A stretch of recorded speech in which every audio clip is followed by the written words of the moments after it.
പൊയ്യപ്പളതക്കാരത്തിന് താടിക്ക് കൈയും വെച്ച് കട്ടായം പറയണ പെണ്ണ് സ്വത്താണെന്ന്.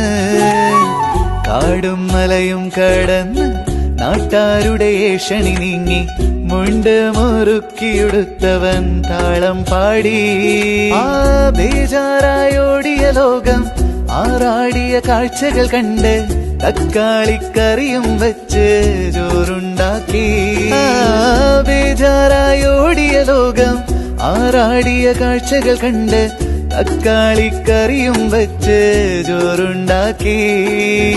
പൊയ്യപ്പളതക്കാരത്തിന് താടിക്ക് കൈയും വെച്ച് കട്ടായം പറയണ പെണ്ണ് സ്വത്താണെന്ന്.